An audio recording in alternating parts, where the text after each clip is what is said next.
Di sini saya akan melakukan tindakan mekanisme persalinan atau proses terjadinya persalinan normal, yaitu proses adaptasi, akomodasi antara kepala janin dengan bidang-bidang panggul. Yang pertama, kepala janin masuk ke dalam pintu atas panggul dengan diameter suboccipit frontalis ini yang panjangnya 12 cm akan menempati diameter dimana akan menempati diameter transversal ini pintu atas panggul yang diameternya 12,5 cm. Kemudian diameter biparietal yaitu 9.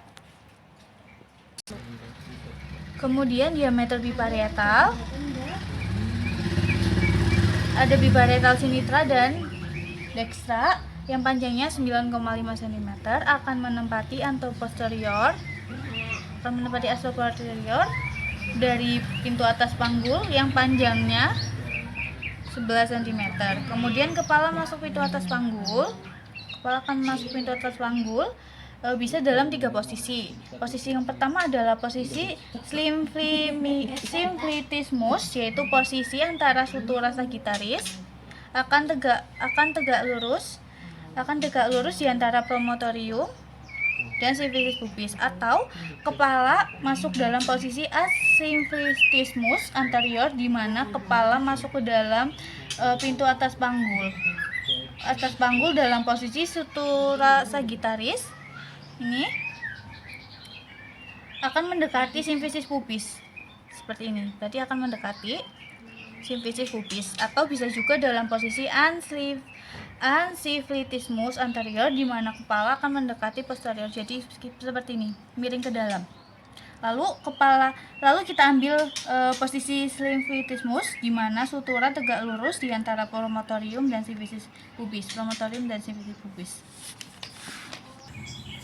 Kepala akan turun masuk ke dalam bidang luar panggul,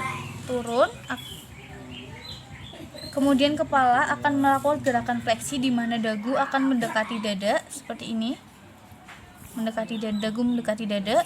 Tujuannya agar kepala masuk ke bidang sempit panggul dengan ukuran terkecil kepala, sehingga dengan gerakan fleksi ini akan menyebabkan ubun-ubun kecil berada lebih rendah daripada ubun-ubun besar. Kemudian kepala akan masuk ke bidang sempit panggul dengan diameter suboccipitobregmatica atau dari occipitica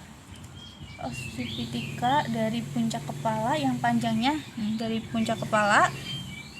panjangnya sekitar 9,5 cm akan menempati diameter interspina yang panjangnya 10 cm. Kepala akan melakukan putaran fleksi dalam untuk dapat melewati bidang sempit panggul sehingga kepala sampai pada H3.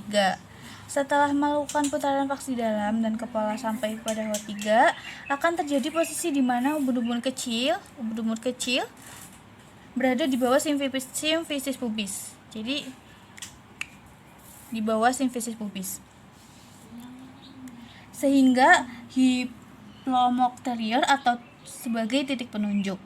Setelah ini, kepala janin akan melakukan defleksi atau ekstensi, yaitu dagu menjauh dari dada sehingga terjadilah lahirnya kepala janin. Jadi dagu akan menjauhi dada dan lahirlah kepala janin. Kepala janin akan melakukan putaran fleksi luar seperti ini.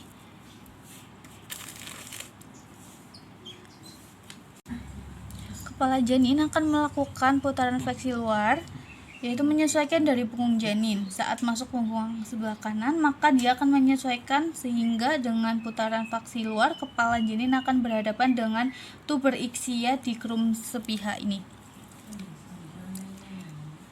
Dengan bantuan persalinan akan dilakukan tindakan biparietal untuk melahirkan bau atas. Kita curam ke atas untuk melahirkan bau bawah, curam ke bawah untuk melahirkan bau atas. Lalu kita sanggah susur dan terjadilah kelahiran seluruh badan bayi seperti itu.